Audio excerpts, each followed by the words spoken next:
Oh, what is problem gambling? We have now entered into Problem Gambling Awareness Month every March. The problem is, right now in America, it is an epidemic. Welcome again to another episode of the 1% in Recovery podcast, where we encourage you to laugh every day, to work hard. Work hard in your recovery. Work hard in your relationships. Work hard in your job, in your business, or in school. Just work. And to love unconditionally. Just put more love out there and watch more love return to you, almost tenfold. Remember, your EQ is your IQ. Recovery is beautiful, and you cannot outthink an emotional issue. So, join the Facebook group Recovery Freedom Circle. This is a community where everybody gets to participate. Me, you, anybody else listening to this podcast, where we get to talk about recovery, whether we get to talk about the steps, whether we get to talk about goals, dreams, achievements, anything inspirational, could be a quote, motivational. Also could be a question, something you're struggling with, something you want to get feedback. Put that in the Recovery Freedom Circle Facebook group. Just join it and watch us grow and become really a community about recovery, a community about living your best life. Now, let's jump in to this week's episode. Problem gambling. Now, a lot of people want to talk about Problem Gambling Awareness Month because it happens every March. Every March has probably some type of mental health issue, whether it could be alcohol, it could be anxiety, it could be a number of things. March is about gambling.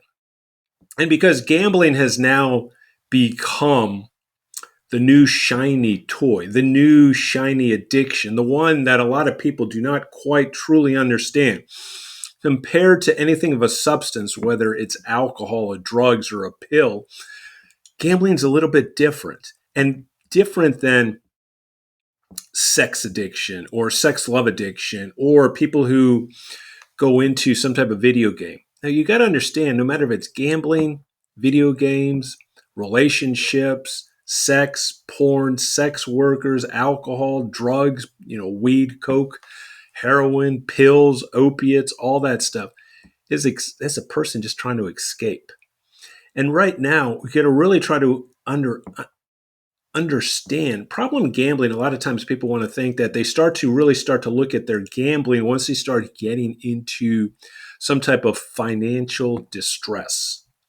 The credit cards are maxed out. It's a payday loan. I'm borrowing money from mom, dad, sibling, friend, trying to get an advance from work, all types of things from the bank. And then it becomes, okay, what's kind of happening? And unfortunately, when you really start getting into that financial issues, you are already deep in a hole. If you are already struggling that much, and then trying to think that gambling is a way to get out of your financial hole, you will only create your financial hole bigger. Stop digging. You cannot gamble your way out. That is why casinos get richer. That is why sportsbooks get richer. That's why there's always a new gambling app or a new way to try to induce you into some form of gambling. That's why all corporations are now sticking their hands in owners. Think about it. Owners that have billions of dollars are trying to encourage all the fans of the NBA, of the NFL, of Major League Sports, Major League Baseball, of FIFA, any other horse racing. If they're so rich and they have so much business, they're only getting into businesses that for them are a sure thing, that they have enough reserves, money to pay out. Even if you win this week or this month, they're going to win in the long run. Think about all these Fortune 500 companies, whether it's the DraftKings, whether it's Flutter, which is FanDuel, whether it's all the different big ones, even in the overseas in Europe, Bet 365, we could go on and on. And now all this stuff with Prize Picks, Underdog, I mean, all these other types, whether we're talking about just betting on games, whether we're talking about totals, whether we're talking about prop betting, live betting, whether we're talking about all this intricate ways to gamble, it's just becoming obscene. Truly is obscene to just be betting on every stupidity. Unlike, to me, kind of like the old school way, just bet on the game, maybe bet on a total, but bet on games and totals, not on all this other crap. But now it's becoming, because they're just trying to find and grow the demographics and trying to find, some people may not really truly understand teams or the way leagues work, so they want to bet on players. Or they want to bet in live while they're watching a game. And they think that actually they're creating more excitement. That is the lie. You have to truly understand the lie that is being perpetuated by these casino sports books. When you gamble, you will create more anxiety in yourself. You will create more tension. You will create more anguish. In the low occurrence that you do win, then you actually have this fake belief that you actually did something. You didn't do anything. You got lucky. You won. And now you think that you can double whatever your money. If you bet 50, you won 100. If you won 100, you won now 200. If you're at 5, you're at 1,000. And then you start thinking in bigger terms. And especially if you go 2-0, 3-0, you start thinking, if only I had more money on those games. I knew those were going to be winners. You just keep betting, you will lose. So in reality, a lot of times is truly understanding that problem gambling is before you even start. Don't start, because the odds are against you. And the other thing is, I didn't even realize until I got into recovery. I gambled for 20 years.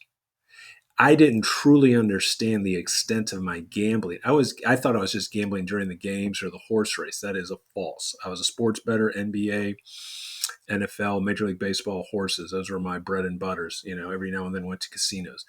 But I didn't realize that I was constantly gambling. I was always thinking about the games, thinking about the lines, thinking about the games 2 weeks from now, thinking about money that I was up or down, or what I needed to kind of protect, and what other money was coming in the business, or who else I could get a loan from. I was just constantly in this state of anxiety, this state of stress, this state of depression, it was just incredible. There was zero peace, always fighting within myself, always angry. Think about it. When you gamble, none of this, you cannot just gamble one or two, unless you gamble like 1 or 2 games a year, not a week, a year. Then it becomes an obsession. It's no different than alcohol. If you have to be drinking every week, there is something wrong. It is pure poison. Alcohol is poison to your body, and gambling is pure poison to your bank account. It will just it's almost like you have a hole in the bucket. It will just constantly be pouring, and you can never plug that hole in. There's always going to be a leak. You're always losing water. You're always losing dollars. And so, especially people my age, I'm surprised that the amount of people that are 50 and older, I'm 58 years old. I'm surprised the amount of men over 50 that still play fantasy sports. That's some type of just waste of time. Because if you truly want to have better relationships, if you truly want to have more love, more sex, more money, more connection with God, you can't do it if you're spending so much time gambling or worrying about other teams. Of course, I want my alma mater, University of Texas, to win. Of course, I want the Houston Astros, the Rockets, or the Texans to win, or the U of H Cougars in basketball. Of course. There's a certain energy in the city when they win, especially if they win a championship. But I don't want to spend any time worrying about if it's college, some 19, 20, 21-year-old, whether they're going to bring me joy, or some 20 or 30-year-old. That actually more is reflection on me. What type of emotional state am I in that I am giving away I'm depending on their winning or losing. They're getting paid. I'm not. And so I should be worried about how I can grow my business, how I can grow my relationships, how I can have better health. And so I think in this Problem Gambling Awareness Month, I think the number one thing we need to always consider is the amount of time and the amount of escape that we do. And then thirdly, look at the money that is leaving your bank account. Because problem gambling is not about money. It's about that you feel lost, that you feel you don't have direction, you don't have purpose.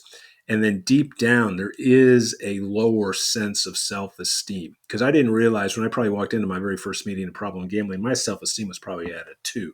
I think that almost every compulsive gambler is at a 1, 2, or 3, no higher. They are already beat down by the time they get to a 12-step meeting, or they go into therapy, or they go to a treatment center. They are already at a severe level. They are already on that back end of the desperation cycle of addiction. And even if you're just kind of in the beginning and you're kind of playing around trying to figure out things, stop. And there's no such thing. It's complete BS. All those corporate liabilities where corporations and sports books try to just say, well, you just got to take a break. Bullshit. You need to stop. It's not about to put setting more limits. Instead of betting 500, you're only going to bet 100. No, you're obviously already lost enough. Gambling any extra is just going to make your debts bigger. It's not about handing money over to some other person, whether it's a spouse, a family member, a friend. It's not about that. It's really about looking at why do you have this incessant need to gamble, that you have to escape life. Because gambling is a fake world. It is a dream world. No different than the allure of drugs, the allure of alcohol. It is fake. And truly, if you want to live your best life, which all of us do, and I want each and every one of you to live your best life, think about how to move forward. I have a lot of podcasts. I have a lot of videos. I try to promote recovery, try to promote it, looking at emotional issues, spiritual issues, so we can move forward. So during this Problem Gambling Month, I want to be able to have total health, real health, inside, outside, in your bank account. Just smile and laugh. Like I say, man, you're not laughing every day, you're not living. With that, we're going to end and conclude this episode of the 1% in Recovery.